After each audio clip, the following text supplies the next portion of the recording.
Welcome to our Lakota Health and Advocacy course on self-care and Lakota mental health maintenance. I have just returned from maternity leave, so we're going to get the Lakota Health and Advocacy courses running again, and hopefully everyone just enjoys our new schedule and our upcoming content. So today we're going to be talking about self-care. We're going to introduce what is self-care, why is self-care important, and how can we do self-care around the house since we're all stuck inside because of the pandemic. We need to do some self-care socially distanced. So quick introduction and surprise. Oh, oops.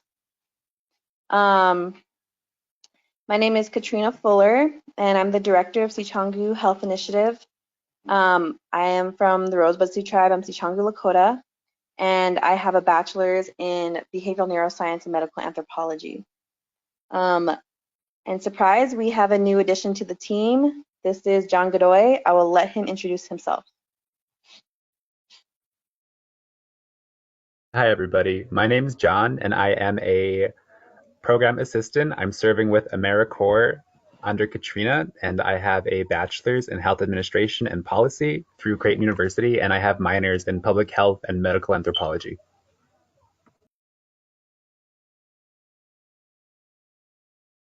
So a little bit about Sicangu CDC. We have 4 initiatives: Health Initiative, Food Sovereignty, Education, and Housing. Health Initiative is the newest initiative. We started in about April of this year. If you'd like to know more about our initiatives or what we're doing, please visit us on our website, sicanguscdc.org. If you would like to participate in any events or surveys that we give, and for more up-to-date information, go to our Facebook page at Sicangu CDC. So we're going to start with the question, what is self-care? Simply put, self-care is the maintenance of our stress levels in relation to our mental health, physical health, emotional health. In general, it is the ability to manage our emotions and just maintain our level of stress, make sure that we are happy and healthy. And yeah. So why is stress important? Stress impacts the body in very dangerous ways. Just from my time as a neuroscience major, I don't think anyone knows this right now. I used to work in a lab, and our professor showed us exactly how stress can really affect your body over a time period through an article that we read involving rats. And cortisol is very dangerous at high levels, especially over a consistent amount of time. So if you're constantly stressed and you're constantly raising your blood pressure, raising your blood sugar, and impairing your immune system through high levels of cortisol, then you're more vulnerable to sickness, to not being able to maintain any chronic diseases, everything. Stress is not good if left unmanaged. So today we're going to talk about some self-care tips. Again, why is stress important? It aligns, and self-care. Why is stress important? Sorry, everyone.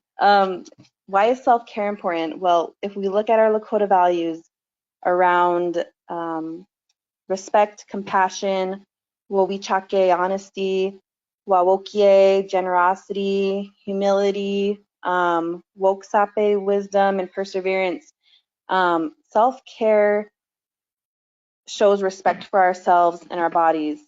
It shows respect for those who take care of us on a daily basis, and those we have to care for on a daily basis. So maintaining your own stress, maintaining yourself not only aligns well with being a good relative to ourselves and to others, but is also important in advocacy. You cannot advocate for someone's health for your family's health, for your friend's health, or your relative's health if you're constantly under stress and you're not taking care of yourself. If you're unhealthy, then you won't be able to help others. So it's important that especially those who are caregivers maintain their stress levels and take care of themselves. So self-care is not selfish. You're not being selfish when you're trying to take care of yourself, when you're trying to take a shower just to cool off for a little while, when you're just trying to have some alone time. That's not being selfish. That's part of self-care. And it's important to support maintaining our bodies, to creating healthy families. Self-care can be socially distanced, and it shows that we're being a good relative. Like I said, our Lakota values all point to we need to be a good relative, and self-care is one way of being a good relative. So I'm going to let John take over on activities.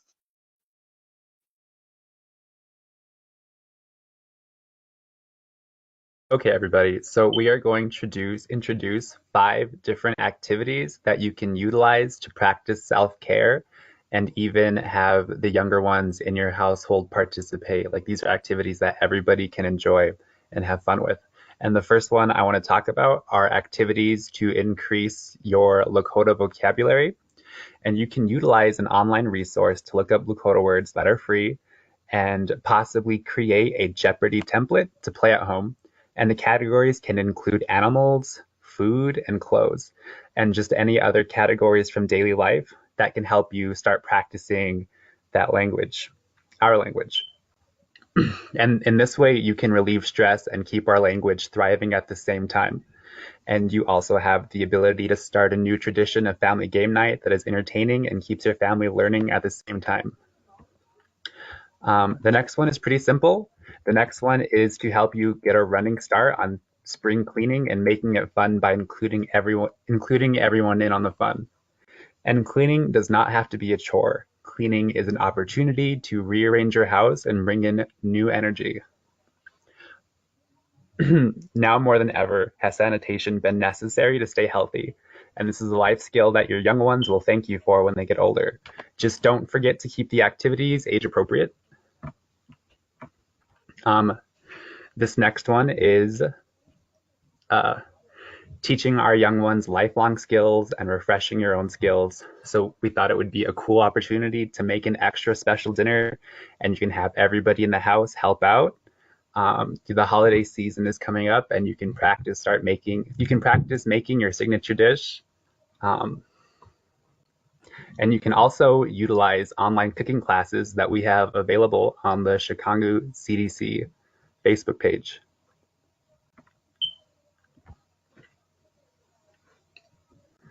Another activity is sharing our traditional stories. So our people traditionally carry our history through spoken word, and this is something that you can involve the whole family on. Some stories that you might want to share are the Great Race and White Buffalo Calf Woman, and just taking time to interact and speak with our loved ones goes a long way and keeps our living history thriving. And finally, you can share one of our oldest and most treasured practices with your family, and that is by making a practice winter count. This past year has been full of interesting and unique events, and this is a great way to give your young ones the spotlight and let them speak on their most memorable experiences this year. All you need is a piece of paper and some markers, and some examples that you can draw and include are birthdays, holidays, and other fun events that your family wants to remember.